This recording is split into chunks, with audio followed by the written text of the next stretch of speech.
So then we thought what to do, because we have limited expertise even today. Then we started with, of course, Coursera. We have official licenses. One is the advantage with the Coursera, or for that matter, any tech platform, is the quality of the content. We can customize the content, and also the quality assurance will be there. Whether I refer online content in Rajam or in US, same content. That is the quality of the content we can provide to the students. Then the limited resources with the faculty members. We have very limited faculty members with AI, computer science, and IT scarcity is there. Now I can train my, I think I have discussed this point some 2 years back here in different platforms. Now AICTE has started. They're training the civil, mechanical, any branch of engineering for that matter, even chemical engineering. With the 6 months, they can go to IITs. Now all 21 IITs connected. Now the faculty members can pursue 6 months course at IIT. They can get the certification. Then they can start teaching. This is the only way, because otherwise there is a huge resources of faculty available, non-IT, computer science. Then with the help of this Coursera, I can train my faculty members. They can have minimum credits. Then they can start teaching. And I want to spend 1 minute because I am also a core engineering, structural engineering background, but recently I also did my Master of Data Science. 2 years I spent. The technology, whatever AI is happening or ML is happening, it is all based upon almost 100 years old, 1920 statistics base. And most of the algorithms are based on the core engineering, the mechanics, the PCA, the algorithms. There is a lot of involvement of the core engineering disciplines, knowledge and content, especially the mathematics, the differential equations, maxima, minima, and all that. So therefore, I keep encouraging the faculty members quickly move into and learn AI applications and use for their own core domains, not necessarily for other domains. So therefore, this is one way. The other way is we want to develop our own content. We want to have our own content. For that, of course, we may be India almost the first user of upGrad. We started with the 12 classrooms, as and today we recorded almost more than 12,000 lectures, and we keep improving upon it. And this is how we are creating facilities for our students, though they are at rural, but we are taking the advantage of the technology. Thank you.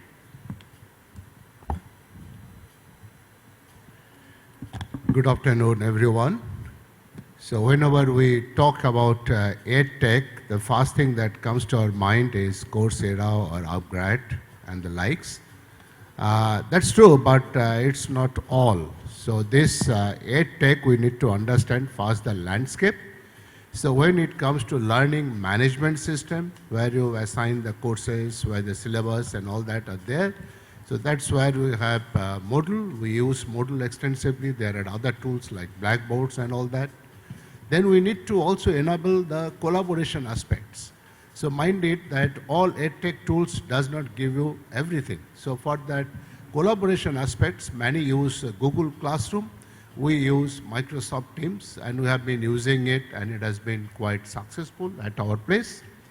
And having said that, we also have a lot of other assessment tools. We need to take care of that. And of course, the classroom, like the smart board, you can say that is also part of this EdTech applications in our learning system.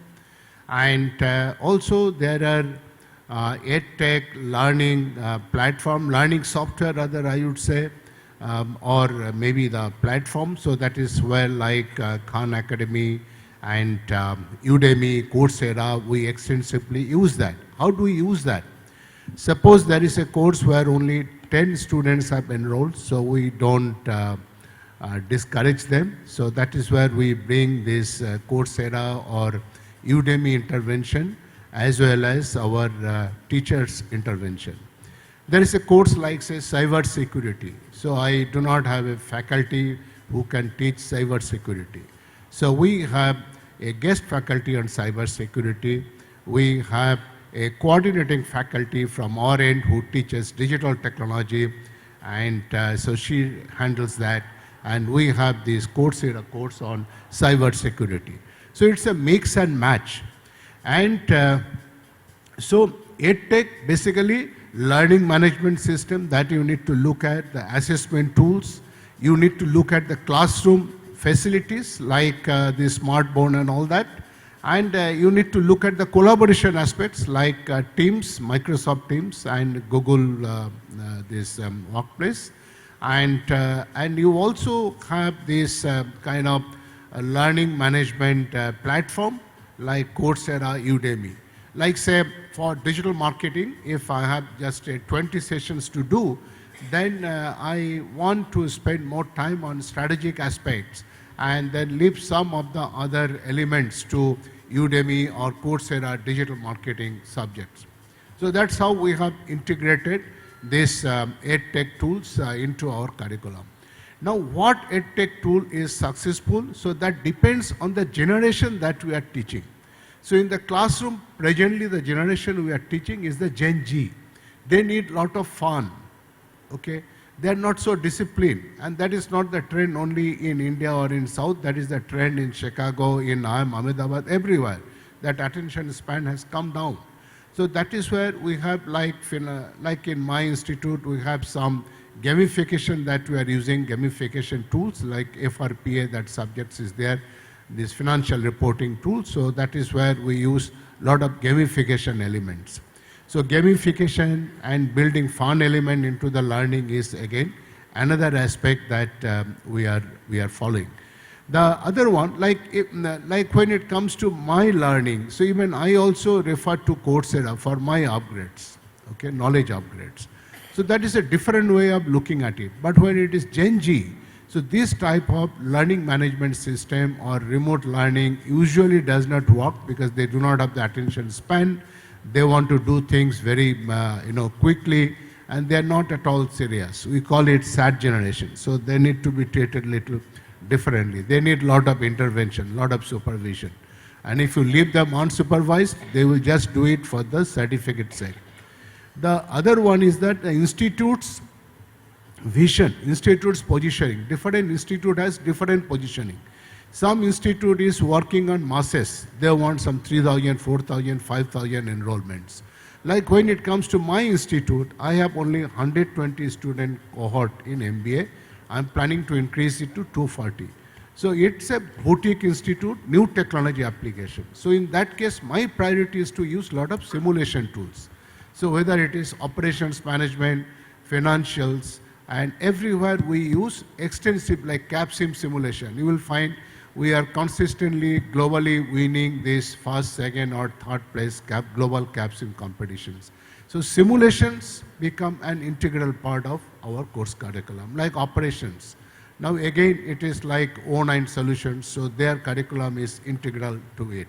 Like robotic process automation. It's not a classroom or just the text that we share.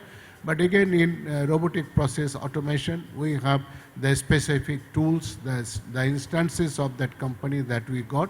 We use it for learning purpose.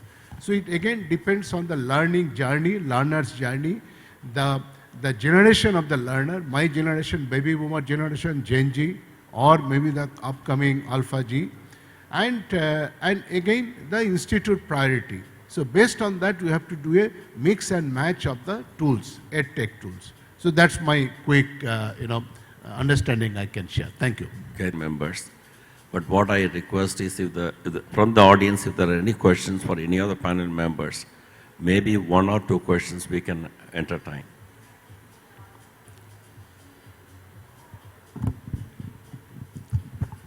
This looks like my students in the class participation. Okay. Yes.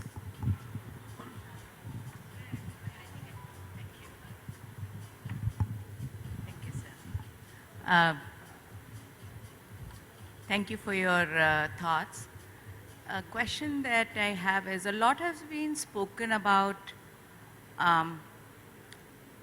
technology and making it available to students, but from everything that I heard, it seemed like it was outside the classroom, less inside the classroom. It was alternatives to classrooms and not so much about integrating it on a day-to-day basis within the classroom in higher education. What is really happening in the direction of integrating technology and new types of content within any classroom that you might go into, whether it is a physics classroom, a maths classroom, an entrepreneurship classroom, or any other? Can you throw some light, anybody who has a view on that? Yeah, I think it should be like a blended learning. Yeah, you're right. I mean, we need to use a blended learning, and also whatever the content we are using, it should be credited. Then only we can attract the students to use. And we need to, for example, as I said, Coursera, there are about 6,000 courses, curated courses, but we customize. Each department is supposed to involve and they have to customize. Then only we will offer the students, and we will look into the dashboard monitoring and all. Very close monitoring and interaction with the students is essential. Otherwise, we cannot ensure the use of the technology. Yeah, thank you. Yeah, and I just want to add one point here. I think most of the corporates and EdTech companies are here. So actually, basically, students are losing the time in this summer holidays, or those 2 months or 1.5 months. If companies or EdTech companies can come with some kind of courses, already it is there. Maybe you can approach schools and colleges for that particular period. Students should acquire some skills, which is not happening. Most of the students actually, the parents are well aware, they will actually utilizing it. Otherwise, students, the summer holidays, they're like enjoying their time, and they're not gaining any kind of skills there. If they can acquire some kind of skill and with certification, that will become added advantage for the children.